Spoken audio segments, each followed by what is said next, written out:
बिस्मिल्लाहिर्रहमानिर्रहीम अस्सलाम वालेकुम। कैसे हैं आप सब? उम्मीद करती हूँ सब खैरियत से होंगे। आज मैं आपके साथ शेयर करूंगी मटन कढ़ाई की रेसिपी। बहुत ही मज़ेदार मसालेदार चटपटी ये मटन कढ़ाई बनेगी और वही टेस्ट और वही फ्लेवर आपको मिलेगा जो अक्सर आप रेस्टोरेंट में खाते हैं। और रेस्टोरेंट में ये काफ़ी एक्सपेंसिव होती है। घर में बहुत ही कम बजट में और ज़्यादा क्वांटिटी में आसानी से आप ये मटन कढ़ाई बना सकते हैं। तो वीडियो को आपने स्किप नहीं करना, वीडियो को आपने एंड तक देखना है। सारी टिप्स मैं आपके साथ शेयर करूंगी कि मज़ेदार मसालेदार मटन कढ़ाई को किस तरह से बनाया जाता है। और जब आप ये मटन कढ़ाई बनाकर अपने घर वालों या मेहमानों को खिलाएंगे तो यकीन करें सब आपके फ़ैन हो जाएंगे। बहुत ही टेस्टी ये मटन कढ़ाई बनकर तैयार होती है। और अगर आपको आज की रेसिपी पसंद आए तो चैनल को भी सब्सक्राइब करें। तो शुरू करते हैं इसको बनाना। सबसे पहले मैंने लोहे की कढ़ाई ले ली है, उसमें डालेंगे 1/3 कप ऑयल और अच्छी तरह से ऑयल को गर्म करेंगे। और अब मैंने आधा किलो मटन लिया है, मटन के मिक्स पीसेस लिए हैं जिसमें बोनलेस भी हैं और हड्डी वाले भी हैं। दोनों मिक्स पीसेस लेंगे तो बहुत ही मज़े की ये मटन कढ़ाई बनकर तैयार होगी। 1 टीस्पून इसमें नमक ऐड करेंगे। अब मीडियम टू हाई फ्लेम पे मटन को अच्छी तरह से नमक के साथ फ्राई करेंगे। अब जैसे ही मटन फ्राई होगा तो इसका पानी निकलेगा। तो मटन को तब तक फ्राई करेंगे कि पानी सारा इसका खुश्क हो जाए और नमक डालकर इसको फ्राई करेंगे ताकि नमक का फ्लेवर अच्छी तरह से मटन के अंदर तक एब्जॉर्ब हो जाए और मटन बहुत ही ज़्यादा सॉफ्ट टेंडर और जूसी बने। अब अच्छी तरह से मैंने इसको फ्राई कर लिया है, पानी सारा इसका खुश्क हो गया है, ऑयल इसका सेपरेट नज़र आने लगा है। इस तरह करने से जो मटन की स्मेल है वो भी ख़त्म हो जाती है। अब इसमें डालेंगे 1 टेबल स्पून भर के लहसुन अदरक का पेस्ट और इसके साथ दोबारा से मटन को फ्राई करेंगे। और इतना फ्राई करेंगे कि लहसुन अदरक का कच्चापन ख़त्म हो जाए और मटन जो है वो अच्छी तरह से इसके साथ फ्राई हो जाए और इसकी जितनी भी स्मेल है वो भी ख़त्म हो जाए। बहुत ही टेस्टी ये मटन कढ़ाई बनकर तैयार होगी।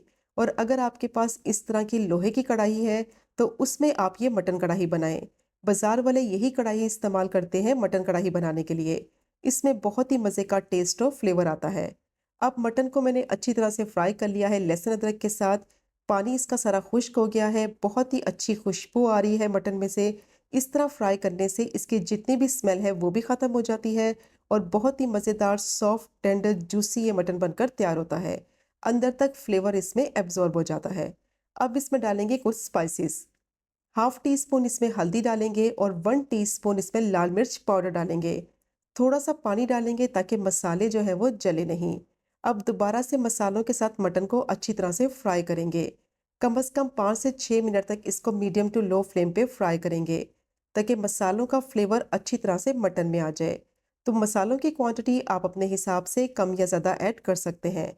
अगर आपको ज़्यादा स्पाइसी पसंद है तो लाल मिर्च की क्वांटिटी आप अपने हिसाब से ऐड कर दें। अब मटन को मैंने अच्छी तरह से फ्राई कर लिया है मसालों के साथ। मसालों का जो फ्लेवर है वो मटन में अच्छी तरह से एब्जॉर्ब हो गया है। पानी सारा इसका खुश्क हो गया है, ऑयल सारा सेपरेट हो गया है।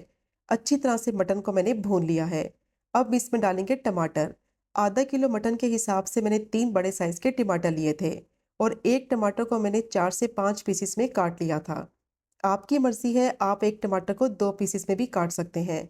अगर आप छोटे साइज के टमाटर लें तो फिर आप 4 ले लें।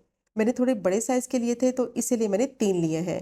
अब टमाटरों को इस तरह से मटन के ऊपर फैला देंगे और इसको कवर करेंगे और 10 से 12 मिनट तक टमाटर को पकाएंगे स्टीम में ताकि अच्छी तरह से ये पककर सॉफ्ट और टेंडर हो जाए और इनका छिलका उतारने में आसानी हो। जो स्किन वाला हिस्सा है उसको ऊपर रखेंगे और जो दूसरा हिस्सा है उसको नीचे रखेंगे। इस तरह रखेंगे तो टमाटर का छिलका बहुत ही आसानी से स्टीम में पककर सॉफ्ट हो जाएगा। 10 से 12 मिनट हो गए थे टमाटर को पकते हुए, अब इनको चेक कर लेते हैं। टमाटर का छिलका देखें कितनी अच्छे से सॉफ्ट हो गया है। अब सारे टमाटर के छिलकों को उतार लेंगे। तो छिलके आपने इसके ज़रूर निकालने हैं ताकि जो इसका मसाला है वो बहुत ही बेहतरीन स्मूथ और सिल्की बने। बहुत ही सॉफ्ट और टेंडर हो जाते हैं टमाटर स्टीम में पककर, तो आसानी से इनका छिलका उतर जाता है और टमाटर भी बहुत ही सॉफ्ट हो जाते हैं, आसानी से मैश हो जाते हैं। अब सारे टमाटरों के छिलके मैंने उतार लिए हैं। चम्मच की मदद से हल्का हल्का टमाटरों को मैश करेंगे। टमाटर पककर बहुत ही ज़्यादा नरम हो चुके हैं तो जब इस तरीके से चम्मच की मदद से इनको मैश करेंगे तो आसानी से टमाटर मैश हो जाएंगे और बहुत ही बेहतरीन स्मूथ सिल्की इसका मसाला बनकर तैयार होगा। अब टमाटरों को मैंने अच्छी तरह से मैश कर लिया है, इसको मिक्स करेंगे और अब इसमें इतना पानी डालेंगे जिसमें मटन जो है वो अच्छी तरह से पककर सॉफ्ट और टेंडर हो जाए। मैं मटन को कढ़ाई में ही गलाऊंगी, आपकी मर्जी है। आप चाहें तो ये वाला प्रोसीजर आप प्रेशर कुकर में भी कर सकते हैं। प्रेशर कुकर में आसानी से 10 से 12 मिनट में मटन गलकर तैयार हो जाएगा। अब इसमें मैं डालूंगी 1 कप पानी और अच्छी तरह से इसको मिक्स करेंगे। मटन के हिसाब से मैंने इसमें 1 कप पानी डाला है, तो आप जो गोश्त इस्तेमाल करें उस हिसाब से आप उसमें पानी ऐड करें। और अगर आप इसको प्रेशर कुकर में गलाएं तो फिर उसी हिसाब से आप उसमें पानी डालें। पानी की क्वांटिटी आपने उतनी ही डालनी है जिसमें गोश्त अच्छी तरह से पककर सॉफ्ट हो जाए। अब इसको कवर कर देंगे और मीडियम टू लो फ्लेम पे 40 से 45 मिनट तक इसको पकाएंगे, ताकि गोश्त जो है वो अच्छी तरह से सॉफ्ट और टेंडर हो जाए। गोश्त को पकते हुए 40 से 45 मिनट हो गए थे। अब इसको चेक कर लेते हैं। बहुत अच्छी तरह से गोश्त सॉफ्ट और टेंडर हो गया है। पानी इसका अभी थोड़ा बाकी है।